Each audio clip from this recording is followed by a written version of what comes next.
Good morning. This is the first press briefing in the new administration. Welcome. Thank you for being here.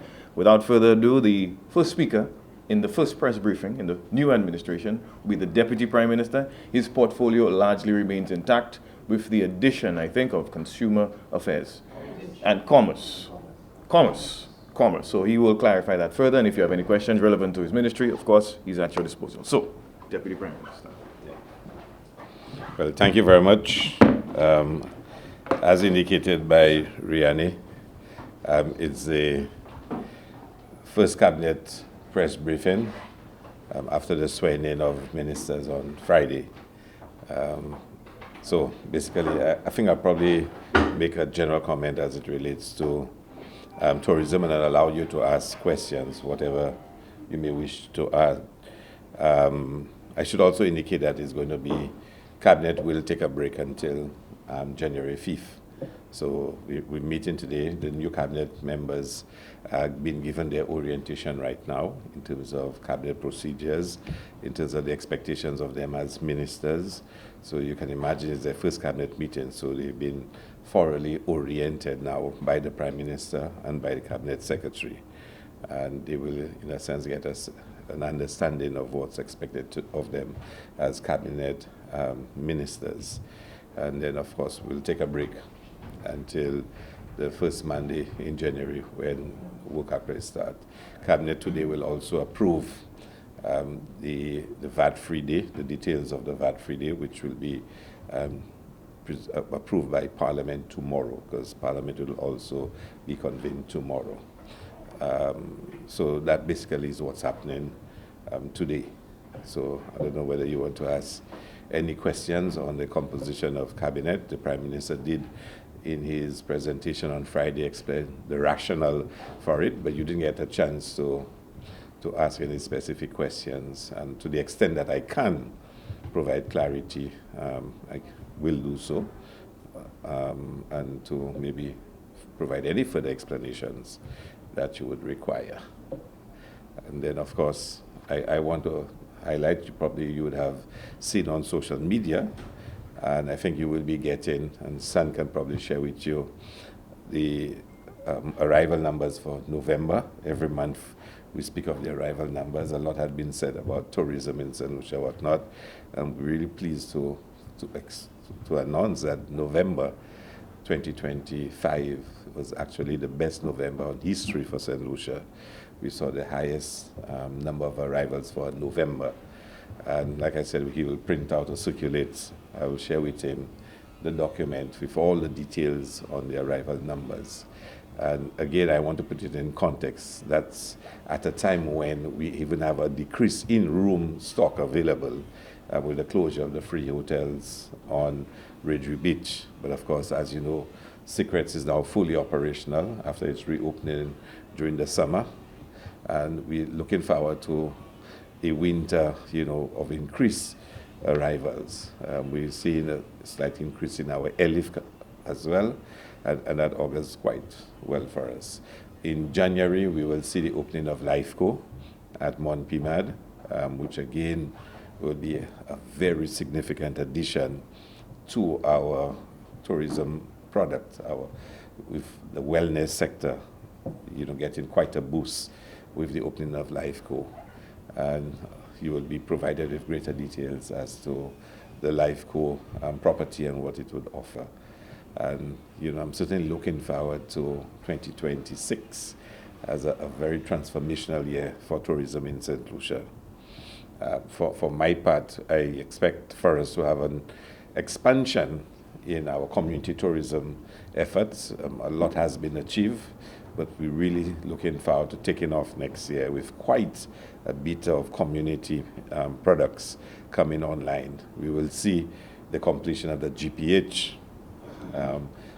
projects, the boardwalk on the waterfront, the Bannans Bay redevelopment. We will revisit it, and I think we'll revisit it with greater vigor in the new year to ensure that the project is completed.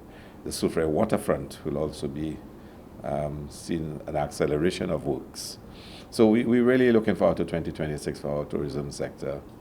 And, you know, we announced in our manifesto the establishment of an Orange Economy unit for the creative sector. So you can expect to hear quite a lot about the creative sector in St. Lucia. Creative industries getting a tremendous boost for the next few years. Of course, commerce is now part of the portfolios that I hold. It means Export St. Lucia is now part of it. So the entire brand St. Lucia infrastructure falls under one minister now. So you will see Export St. Lucia expanding its role and its activities. We have a particular interest in Export St. Lucia, working with the creative industries to take St. Lucia's creative sector globally. And you will see a lot of action taking place in that regard.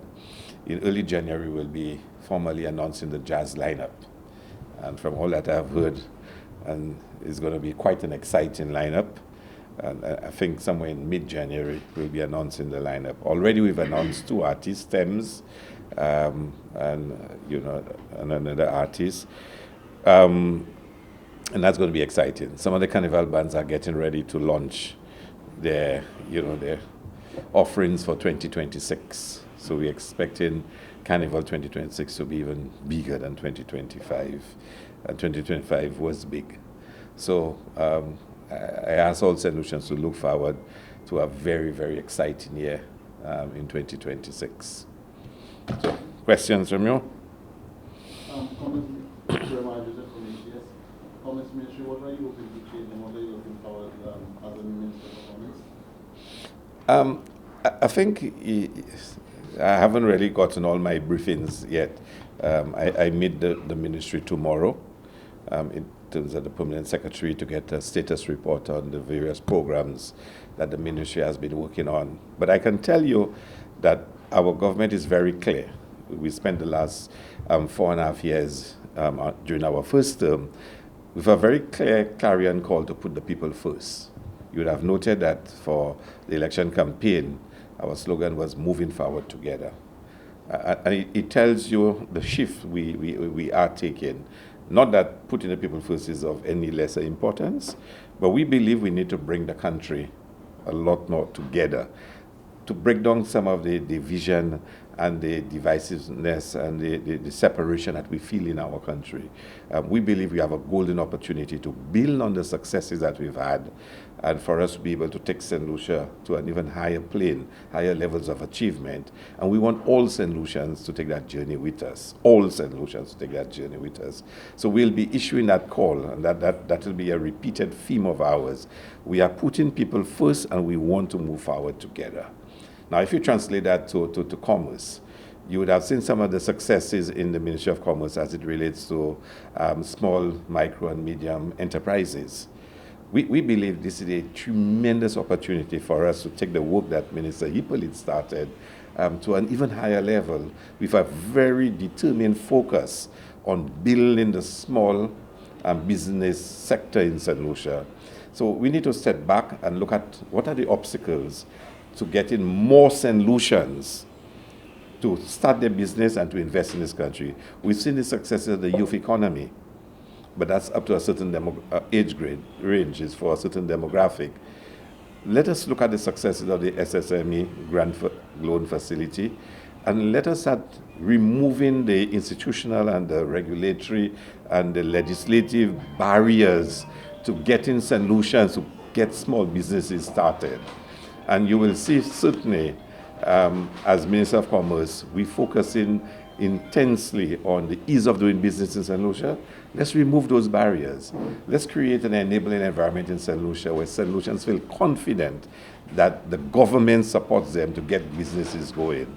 And where businesses are facing challenges, how government can support them to do so. And you will see that in tourism. You will see it spread into manufacturing. You will see it spread into the creative sector. So the whole aim, and for me, the high-level focus will be how we can create an enabling environment that can support more and more St. Lucians owning their businesses and starting their businesses. And I think for me, at this stage, is a very clear philosophical direction that we'll be taking.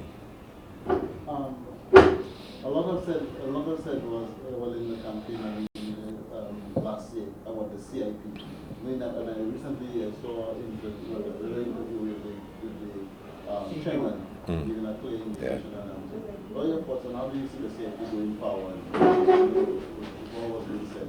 Well, I mean, you know, it was quite revealing, the response of St. Lucians. I mean, we went through a very bitter and intense, you know, period of attack, our CIP in St. Lucia. The opposition went all out to convince St. Lucians that there was corruption, there was mismanagement. They brought in Martinez, they've brought in Rejoc, and they went all out to destroy our CIP for obvious reasons. And I've said it before on the platform, and I will say it again. The opposition was frightened of our CIP becoming a success in St. Lucia because of the impact it would have had on the country. It meant more resources for housing, more resources for, you know, road development, for bridges. They did not want that to happen, because if it had happened, they feared the worst would have come. They still saw the worst. Well, almost the worst. They got one seat. But that was their plan. And in the process, what they did was to really hurt the reputation of St. Lucia, So in the coming period, and one of the first things we will do, not at the sitting tomorrow, we're going to release the operational audit report. We're going to release the annual report, the financial statements of CIP, so we will be up to date on all those documents. And St. Lucians will see it for what it is. I mean, we then now still have to deal with the international reputation of St. Lucia, because those things were being published all over the world. All over the world. I mean, persons like myself got my name, really, battered and my reputation tarnished over it, because that was their plan. We now need to forget, the reputation and the name, whatnot, but the country's reputation is most important.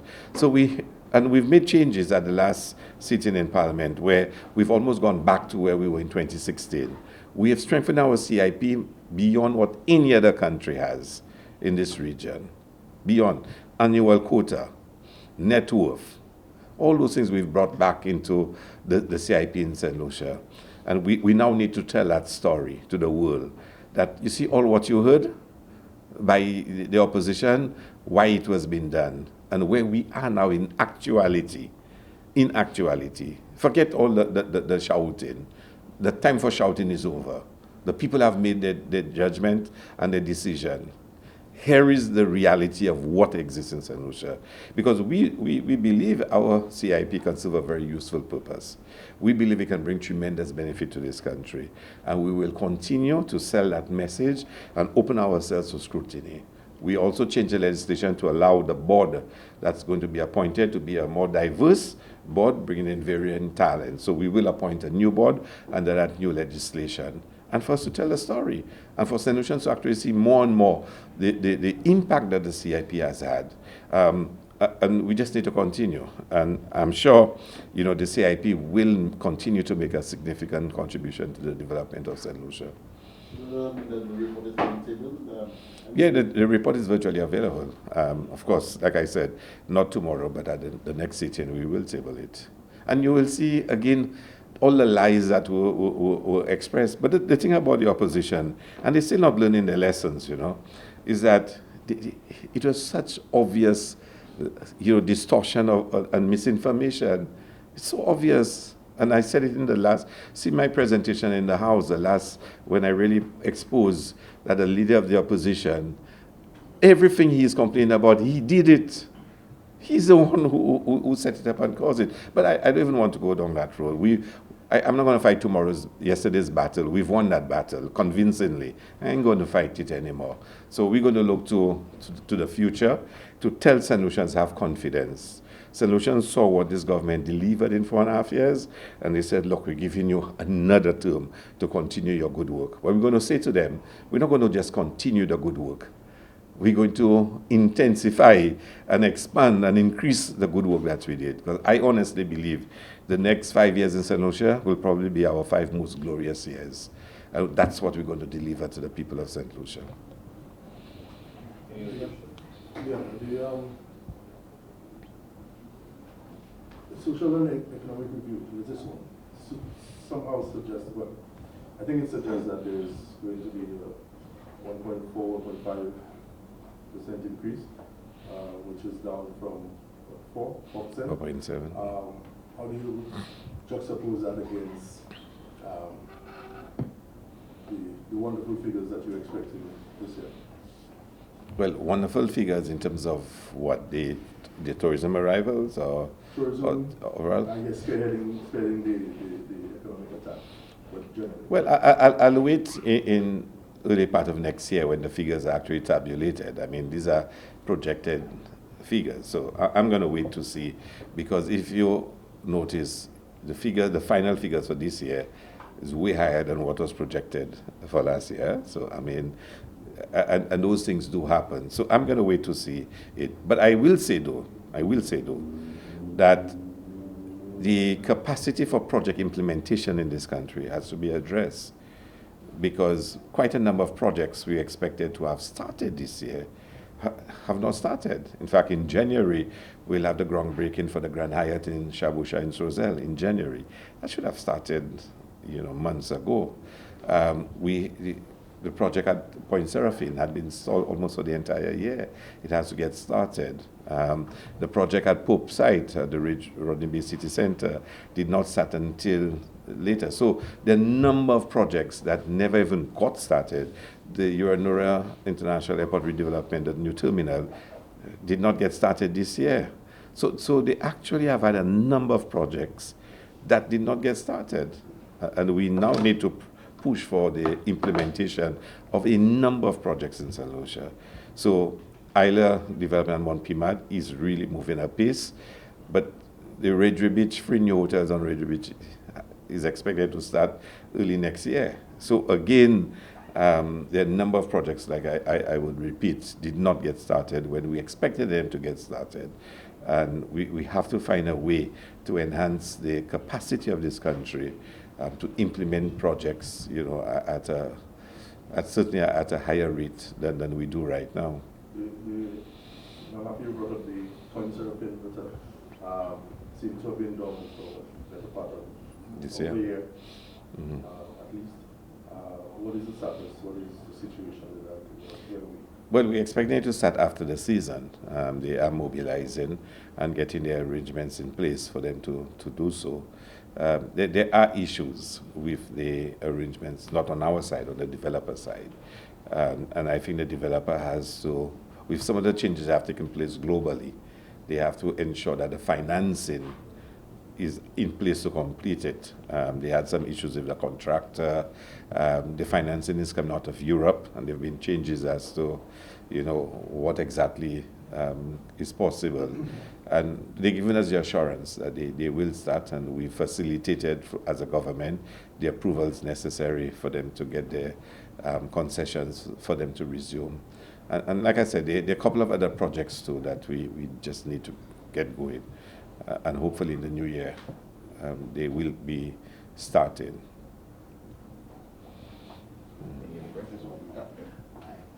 Afternoon, Minister. I know since we're in the festive season, and I know this past weekend it was Catherine Stars and Children's Christmas. Yes, party. yes. I don't know if it was one of the mentioned.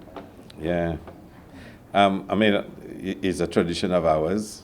And in Catherine South, we actually have 5 children's parties, but with elections and the time period we have between now and Christmas, we decided to have just one single children's party, which was yesterday. I think it was a huge event. I mean, it was quite a challenge, but I mean, the young people certainly enjoyed themselves. As to whether we will do it again in that format, I'm not sure. I think I cannot prefer, as much as it takes 5 days of effort, but not having to deal with 900 plus children, it's quite a challenge. And when you add the parents in between, I can tell you it's not an easy logistical feat to do. But it was a fantastic one. This Friday we have our Christmas solo night in Bassa Joseph, which is always a very special event, and I invite all of you to come to Bassa Joseph. If you've never been to a solo in your life, you really should come to a solo and enjoy solo night with some of the best solo bands in St. Lucia. It is something we do annually. This year we won't do our Black Cake and Sorrel competition. We just don't have the time. Our Red Door competition, where we encourage residents to decorate their doors in red and Christmas themes, we won't do it this year because Christmas? yeah, in Christmas. The red is Christmas. Yeah.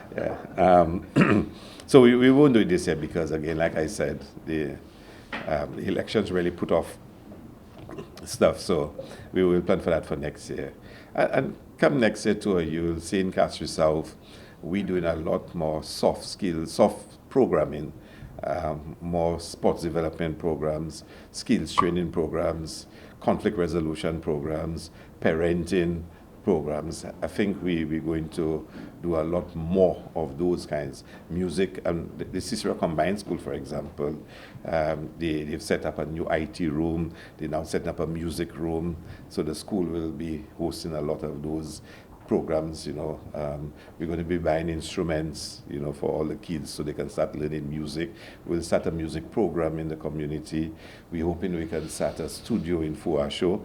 So, some of the best soca artists around come from Fuasho, and we'll probably start a studio in Fuasho. So you'll see that kind of shift taking place.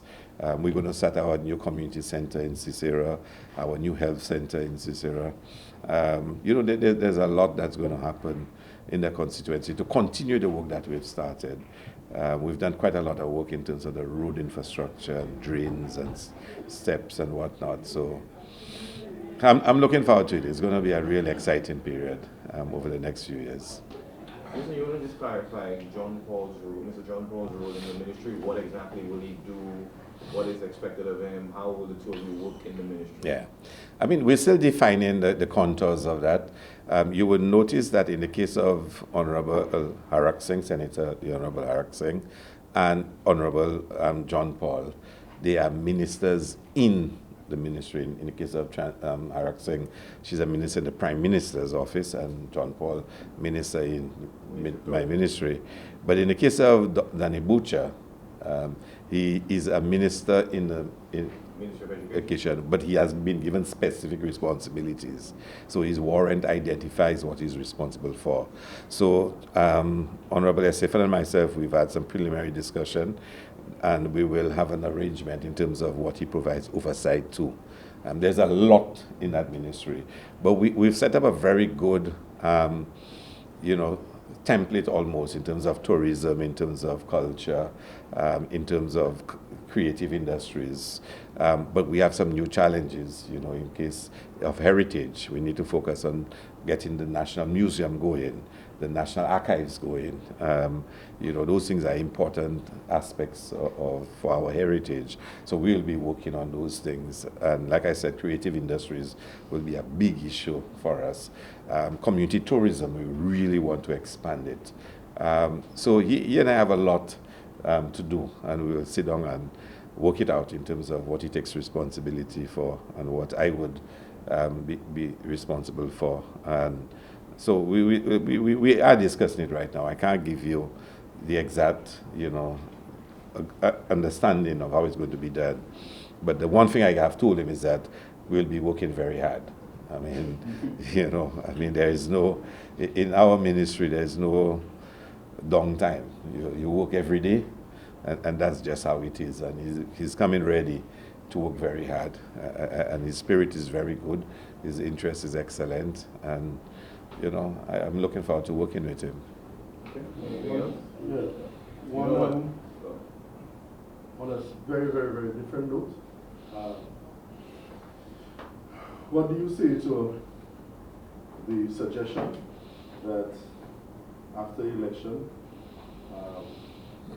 what should happen? So the suggestion is that there needs to be regulations, legislation with sanctions in place with regards banners, posters, paintings, the colors, because you would appreciate that during the election it makes for wonderful photos and video and excitement, but after the election it becomes an eyesore. Yeah. And we've seen over the years some of these posters and flags and banners stay up for the better part of 2-3 years. Almost. What do you say to legislation or regulations with sanction that suggests that within a week after the election they need to come down? Well, I don't think we necessarily need to have legislation and sanction. I think we are mature in democracy, and that we should take it down. And I can tell you, in fact, it's been discussed now in terms of addressing that issue. And for my part, I cannot wait for me to, in my own constituency, to just take them down and just say, let's just get going. And I think most people feel the same way. Of course, we like to see the red flag flying high, but the point is, we need to just move on, and we've won that battle, and let's do the work and then come again in a few years' time. So I agree with you. We just need to clean up the country and, let's get going. Let's do the work that we have to do. So I don't think we need to have sanctions and legislation. As political parties, we just know we're supposed to do it. You will notice one thing for us in the Labour Party, we did not encourage the painting of the roads and walls and those things. We did not do it. There's nowhere in my constituency that I encouraged it or allowed it. The Prime Minister did not encourage it. And as a party, we did not encourage it. Anybody painting the walls. You will not see Labour Party, SLP. I'm not saying it doesn't exist anywhere, but I can tell you from my knowledge and what I know was our official party position was that we will not encourage that. Kind of for some of the reasons that you spoke about. Some of those things just leave on, whatnot. We would much rather knowing that we just won all the seats and leave it at that rather than having to have all the flags. But you understand though that you're depending on individuals' good nature or good sense for it to come down. That has proven not to be the reality. Well, the government has to do it. I mean, I'm hoping the Prime Minister will give us an allocation so we can employ people to go and take them down from this week itself. I'm hoping so. Because we have to do it. I mean, we just have to, as a country, just be mindful of those things, that there's a season for all things. That's why when you read some of the stuff in the post-election period, you're a little disappointed, like, come on. I mean, the die has been cast already, so let's just move on. There's nothing I think in politics that's worse than fighting yesterday's battles. When you think about it, the people is the court. That's where the judgments are made, and they've made their judgment. Don't go and fight yesterday's battle, for goodness sake. You lost that battle, Go in hibernation for a while and then come back again. But it doesn't always happen that way. So you still have to keep your guard up and you still have to do what you have to do. But let's move on and let's move forward together. But it makes no sense fighting yesterday's battle, but you have, for now, a small group of people who are flirting with this notion that there might have been some fraud or election denialism going on. Yes, you have to move forward. But then when you come across, or if you come across someone who seems to be believing that, how do you navigate that situation? Well, in a sense, it's kind of a new battle. It's not yesterday's battle because, the election denialism. Yeah, it's kind of a new battle. It's a very insidious and dangerous one because it undermines our confidence in our own democracy. One of the wonderful things about our democracy, and it's an amazing thing, by 8:49 o'clock on election night, Philip JPA knew he was going to continue to be Prime Minister. He knew that. There was no electoral commission that had to make any big declaration, whatnot. He knew it because our system has integrity, our system has processes. Once two agents sits there and the ballots are counted, and both of them agree to the counting with the presiding officer, that's it.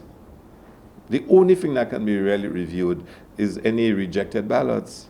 Where there is a rejection, there is not agreement in a sense on it. But once both parties agree on it, that's it, And by the time Philip JPA knows what is happening all over the country, he knows he's going to remain Prime Minister, and life just continues. That's the democracy we have. So when all of a sudden you hear people starting to speak about electronic fraud, what electronic fraud in Central? We do it manually. People sit at a desk. And let me tell you, the polls close at 6 o'clock, By 7:30, I had agents leaving the station calling me and giving me the results of their boxes. That's it. That's our democracy. They have no electronic. They have nobody hacking, no computer and changing the figures. These people did it old school. 1, 2, 3, 4, cross. 1, 2, 3, 4. That's it. And both parties agreed to it. So when you have people starting to say those things, it's undermining our own democratic process, our well-established, respected democratic processes. And that should be fought against under no uncertain terms. I think the media has a part to play in that, to say, look, we know the system we have in St. Lucia, and this is nonsense. Because if our people start questioning and doubting whether our system has integrity, everything starts to fall apart. And we shouldn't allow that to happen. We can disagree, we can argue, we can debate. One party can win, another one can win the next time, but we must all have faith in the process. And that, for me, is a different kind of battle. And that's a battle that has to be fought. To say to St. Lucians, have faith in our process. It has integrity. And like I said, the media can do their research.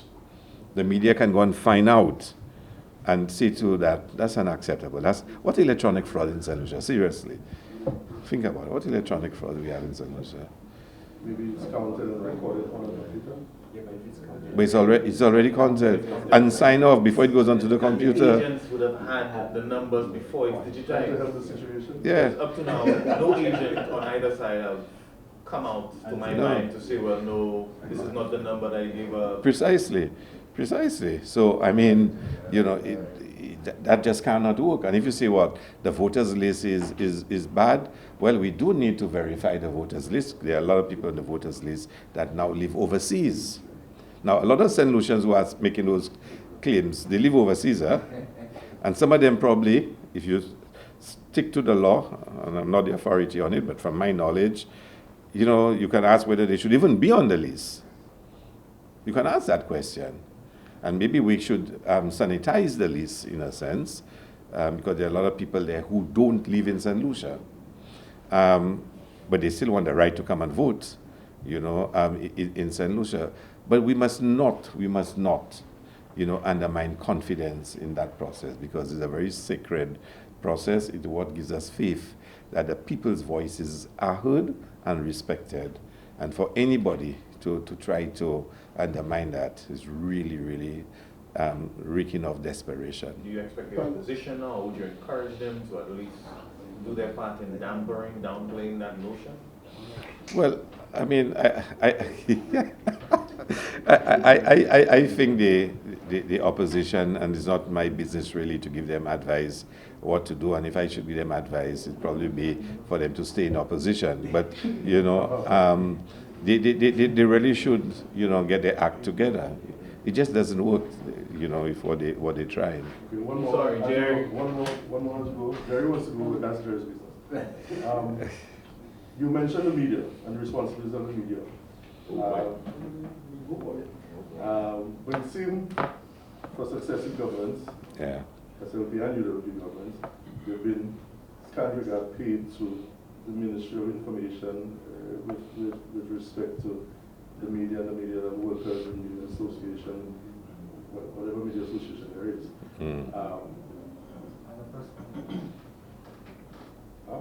Yeah, go on. Yes, so, I mean, again, with regards to the Ministry of Information and Broadcasting, where are we now? Well, I must say, I'm kind of guilty. I was a minister for 4.5 years and did not achieve as much as I wanted to as it relates to information broadcasting. And I hope the new minister has a lot more success than I do. But the media is a really important part of that whole democratic process I'm talking about. And it's why, as a government, we've had an approach to the media which is one of absolute respect for the media. You would never have heard any of us abusing the media or calling the media workers any names or anything like that. We did have one, two skirmishes, you can imagine, particularly at a time when we felt the media was, almost collaborating with foreign interests that was, acting in a way inimical to the interests of our country. So we certainly had an issue with that, but it was still done in a sort of respectful kind of way. So the media has to be supported. And I think in the past, government has expressed its support for the media in media development activities and to make sure. But we cannot take over the media. We can become responsible for the media. From a legislative purpose point of view, I know there was draft legislation that had been circulated, discussed. Under my time, we did a review of it. We never took it to the media workers for completing the circle so it can go to Parliament. It's something that should be done, and I'm hoping the new minister has a lot more success than I did in that regard. But the media is a strange, construct in many ways, a very strange construct, because it also has to be viable for media houses and for media workers. And you find media workers sometimes find more attractive offerings in the public sector. Sometimes some of the best known, I'm not calling anybody's name, but they have people who have spent many years and then they get offerings in the public sector or with statutory or the private sector. Apart from media houses, they work for companies and whatnot. So how do you make the career of a media practitioner even more lucrative and more exciting that persons will want to go into it and choose it as a career to be in public media space as against going and work for a company doing communications and PR, or going to work for statutory board, or even going and work in the Prime Minister's office or in some other ministry. And these are serious questions, serious questions that you want to ask in terms of professionals and the development. How do you continue to ensure? Because the media must continue to exist, and they must perform their role for the democracy to be strengthened. I don't have the answers. I mean, I'm not a media person, but for me, those things jump at me.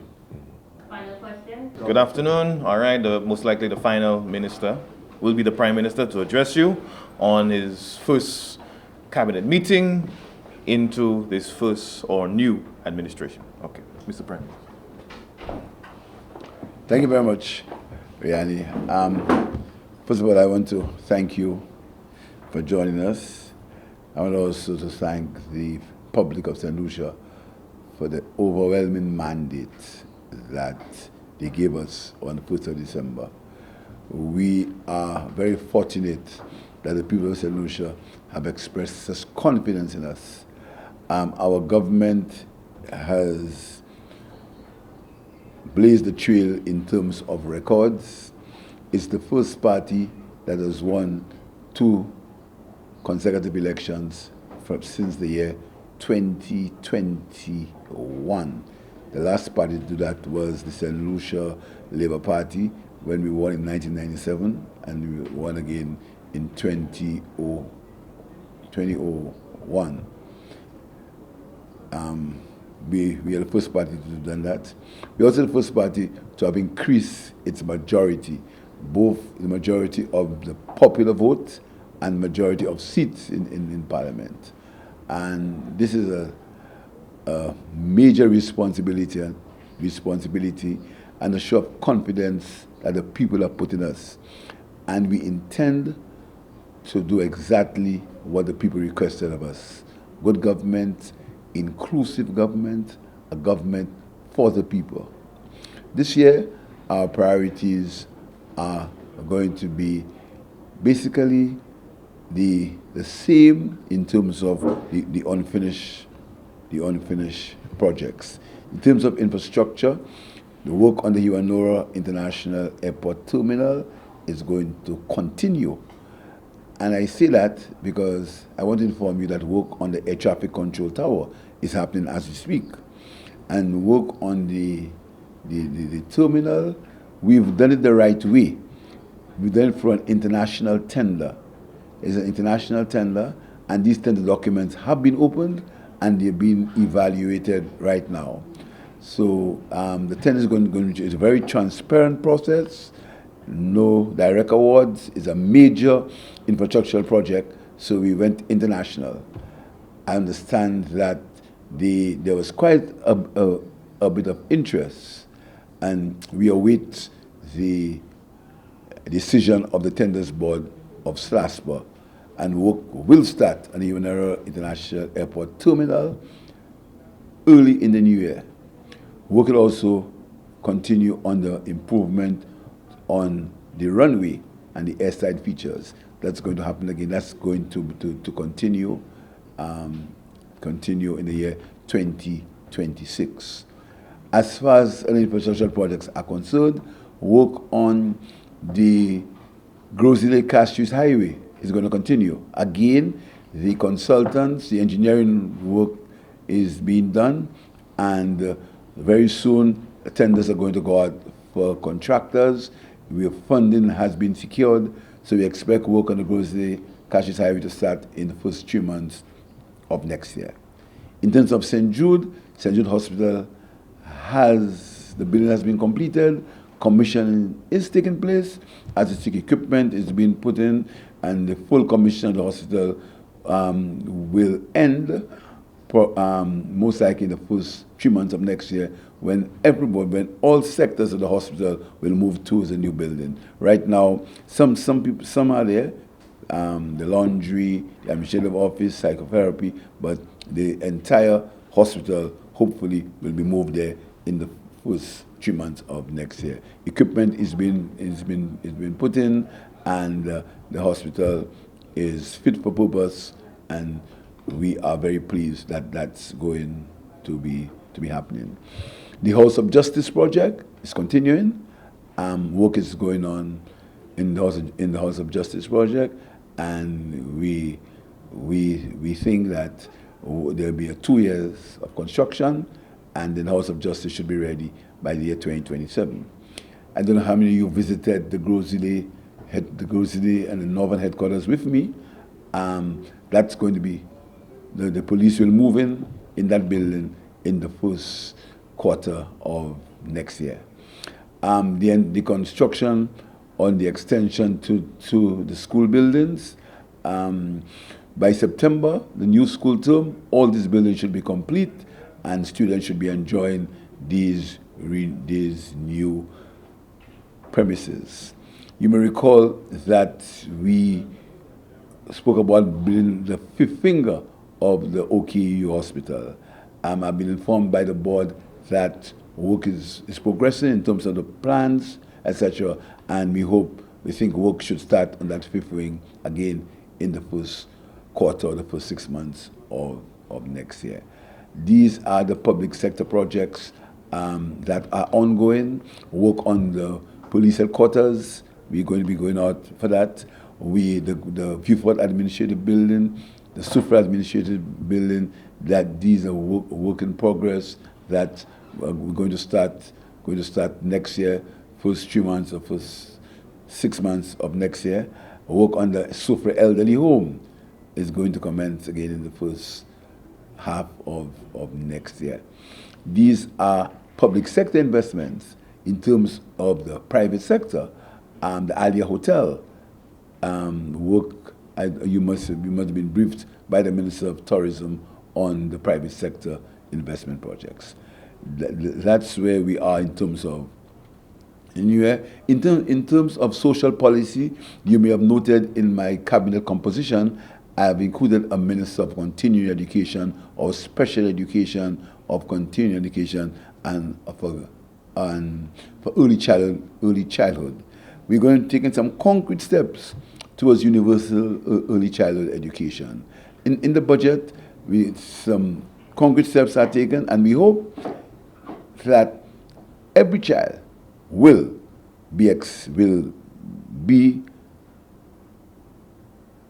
have the opportunity of getting a free early childhood education in the soonest possible time. And the process is starting, and that is on the front burner of the government. Digital transformation is another topic that we are working on. We're working on. There's also a minister in charge of digital transformation. So you'll see in my cabinet composition, I've made some changes, I've made some shifts, and we've included some young, new talent. The Minister of Agriculture has been given the portfolio of climate change, which is create a synergy between climate change and agriculture and food production. We've also included a subject area called nutrition, because I've said before that a lot of the illnesses can be avoided, the non-communicable diseases can be avoided, and this is why we've had a minister of nutrition, so that can link with the school feeding program, etc., with the linkage in agriculture and tourism, and in terms of what we eat, what our children eat, what we consume, etc. So we have created that linkage. So I'm very excited about the new term, and again I want to thank the Republic of St. Lucia. I also want to use that opportunity again to congratulate the former leader of the opposition for winning his seat, and it must have been a feat to be the only one to win a seat, and I want to congratulate him on doing that. I want to invite him to be part of the processes of government, so to stay in Parliament and have discussions, and we will respect the right of the minority. The leader of the opposition has been allowed all the protocols of the leader of the opposition. He's going to be allowed all the protocols, his security, his driver, his vehicle, all the protocols of the leader of the opposition. This government, I am going to ensure that it happens. We are not in the business of removing privileges from opposition figures. We are not doing that. The leader of the opposition will be allowed all the privileges, all the protocol arrangements for the leader of the opposition, because we believe that a democracy is necessary, and an opposition in a democracy is also necessary. We're also going to ask the Parliament to elect the Honorable Alfred Prosper to be Deputy Speaker, again keeping with the dictates of the Constitution. It wasn't a very easy decision. Honorable Prosper has been a very good Minister of Agriculture. It wasn't an easy decision to make, but we had to have the discipline and the principle to see that the Speaker, Deputy Speaker, must not be a Minister or Parliamentary Secretary. We are dealing with that issue in the courts, because as you know, the opposition challenged it.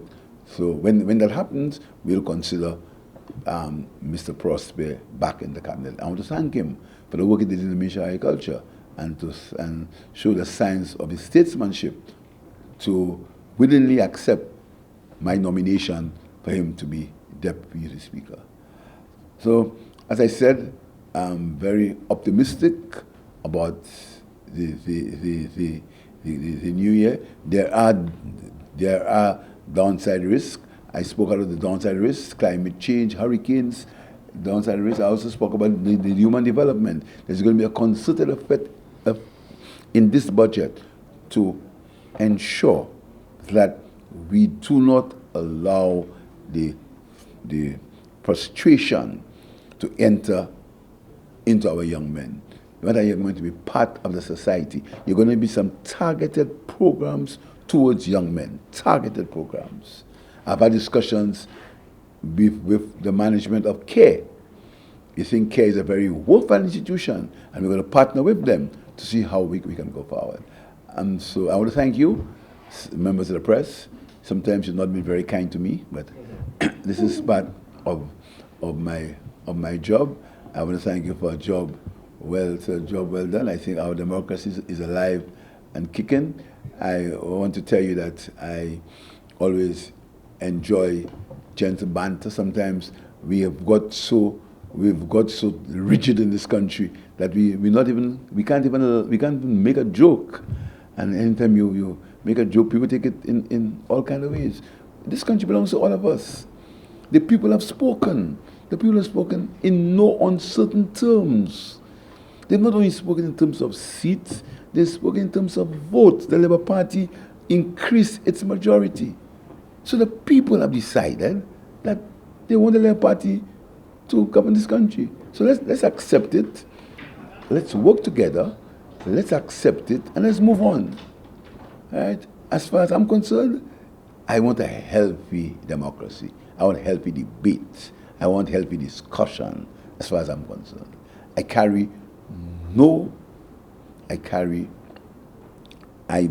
government will be inclusive.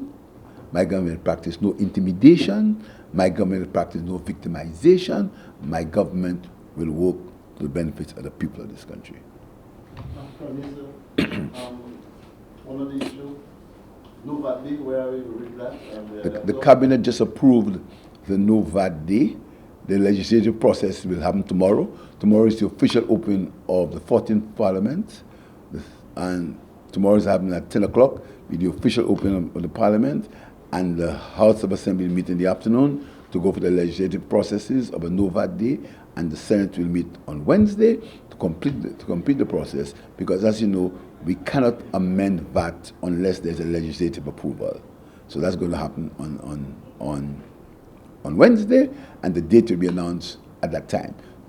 Tomorrow in the Parliament, I'll announce the date, because we have some administrative procedures or processes to complete.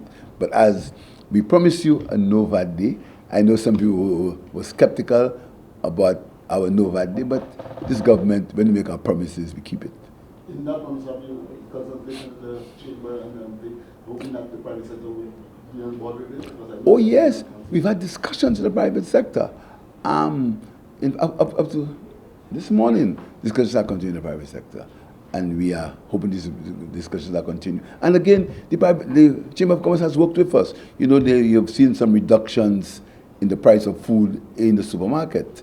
Many people have noted that to me. I feel I was very pleased when some people noted to me that the cost of certain goods in the supermarket had reduced, and that was because we removed VAT, zero-rated a lot of these items, and the Chamber worked with us. You see, we want to work in the Chamber, you want to work with the trade unions. This country must be inclusive. There's no need for conflict. We'll share different opinions, but this is one St. Lucia. We have enough downside risk already. We have enough issues to deal with that we have no control over. So what do we have control over? Let's have dialogue. Let's have discussion. Let's have consensus. There's no need for us to be at each other. And as far as I'm concerned, my government will be a government of inclusivity. My government is a government of consensus. In fact, I've even put conflict resolution in one of the subject areas of one of my ministers, because we need to take this country, as I said, to a new ethos. I want in 2026 for us to have a different feel. Too much of that feel is being fueled by bitterness, by anger, by misinformation, by I want to get you. I would like if we can change that. We can't agree on everything. We cannot. We cannot agree on everything. But let's not be bitter and etc. I really hope 2026 will be a different year. From me, what would you want to do in your first 100 days as new government? What's your priority for the first 100 days? I told you earlier that in our first 100 days, we hope to be able to fully commission, and I'll be careful about that, but fully commission St. Jude Hospital. But again, that depends on supply chain, on equipment coming in. These are many things that we have no concern about. Now, the world we live in is very difficult to target things as definite, because there are so many things you have no control over. So many things. You look at what's happening with the oil industry. The price of oil may go up. May go up in ways that you would imagine. That's not something you can plan for. So we have to understand that when you target 100 days, I can tell you, another thing I forgot is housing projects. The Rockall housing is going to start in January. The Talvan housing, something that many people have escaped. Work is going on there. Construction will, by the first quarter of 2026, we should actually see the house going up, the structures going up, all the preliminary work is being done. So in the first 100 days, I hope to get the grocery headquarters going. I hope to get all the preliminary work on the grocery highway started in the first 100 days. Any other questions? Prime Minister, I guess lastly, concerning the dynamics of the Office of the Prime Minister with now Dr. Chandelier harassing in there now, what would that arrangement be like going forward? Dr. Chandelier Harrison basically replaces Mr. Wayne Girard. But the difference is Wayne Girard is a finance man, he's a finance, so he had specific responsibility for economic development in my ministry. Dr. Harrison is a minister in my ministry, full-fledged cabinet in my ministry, but I will be given her responsibilities as time goes. Prime Minister, Christmas season is going. What would you like to tell us, Lucian? Merry Christmas, Merry Christmas. I would say, let's enjoy ourselves. I want them to watch your consumption of alcohol, be careful on the roads. I must note, there's been a decrease in fatalities as far as road accidents are concerned. We can have knock on wood. We can't be thinking about it. I want them to continue. Let's enjoy ourselves. Watch what we drink.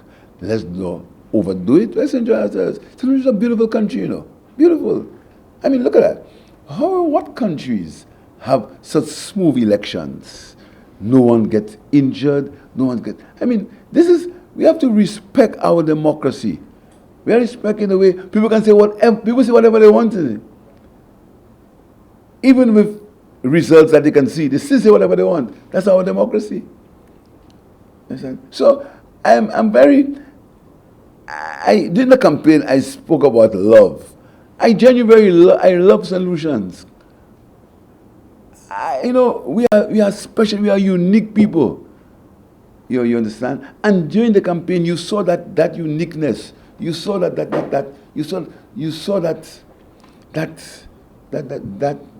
love, that solution have for each other.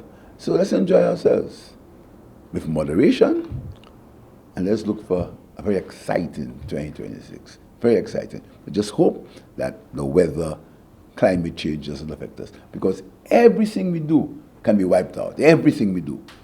That's the major downside risk, and we hope our citizen security on this level. We've seen a decrease in crime this year. Factual. That doesn't mean that we are happy. That doesn't mean that we've solved our problems. That doesn't mean there are not issues as far as crime is concerned. But statistically, up to now, that's glass, not wood, right?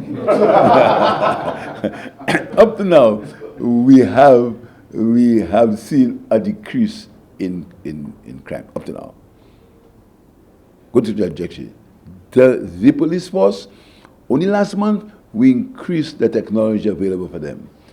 They have a crime management system, technologically driven. So we've given them that. We give them the headquarters. In the court system, we can begin the halls of justice.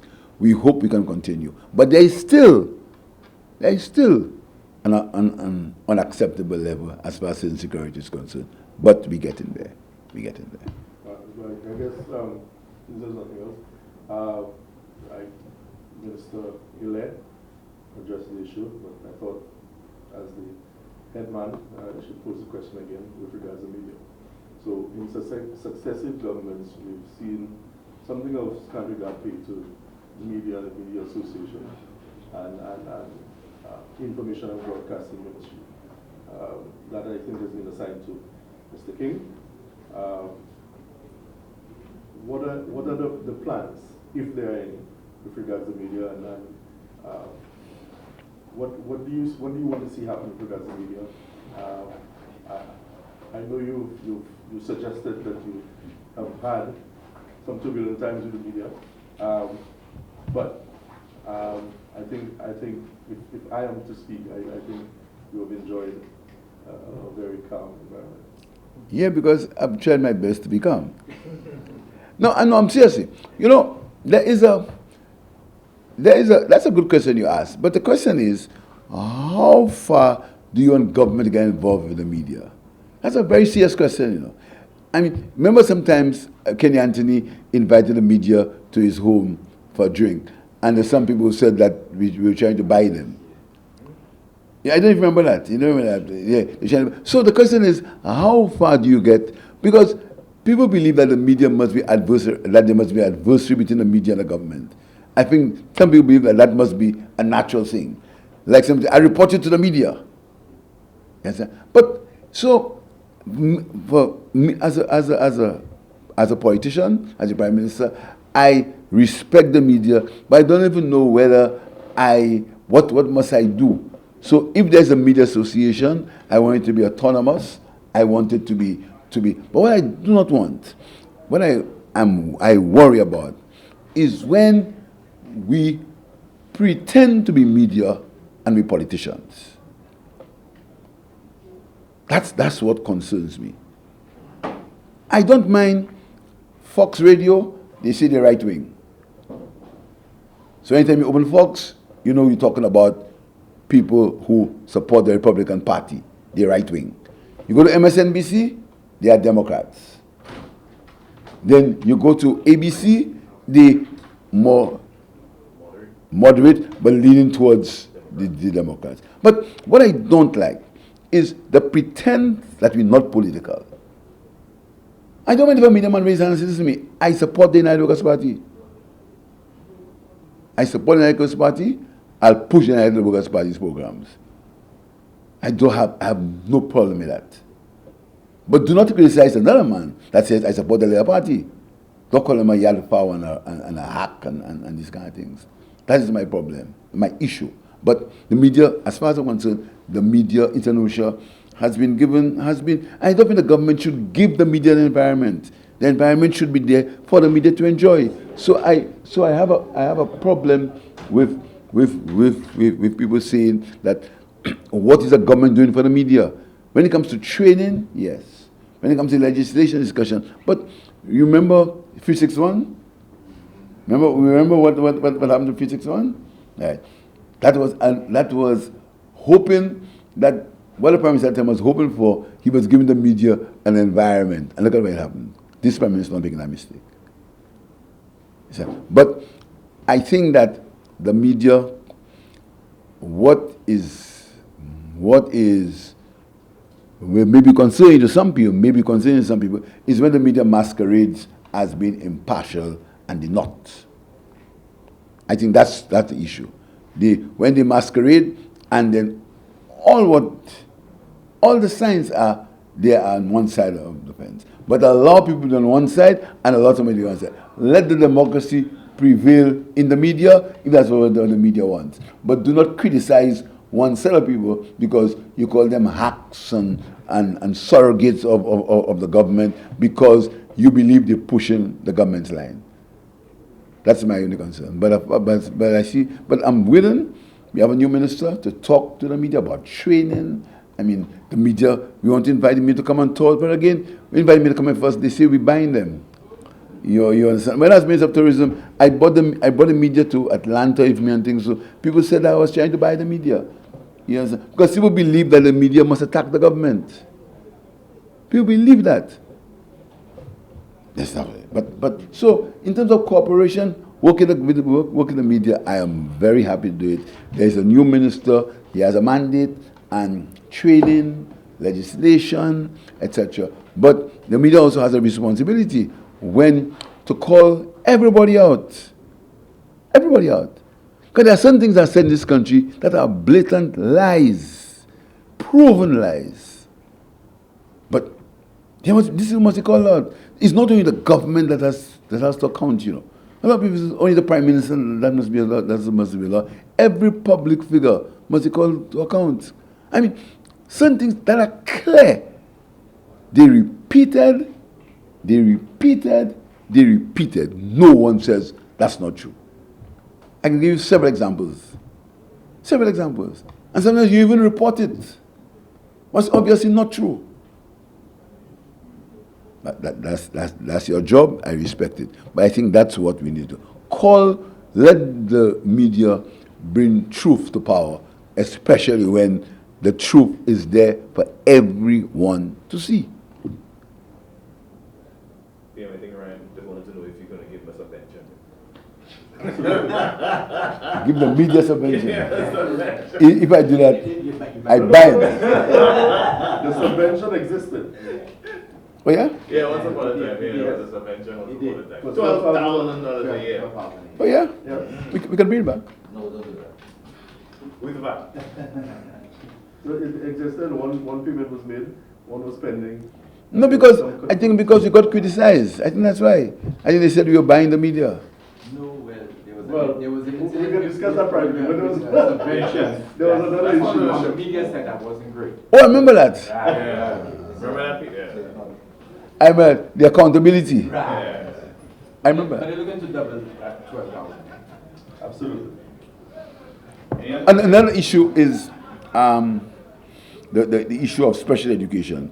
We're going to put special emphasis on special education there and support for the differently able. We're going to have a special intervention because we had a meeting. In fact, the four meetings had a meeting with people who have issues of hearing, and they were told they treated so badly because they're not people. There's no one understands that they have hearing issues. Yeah, hearing impaired. So we have to find a way to see about these people. We have to.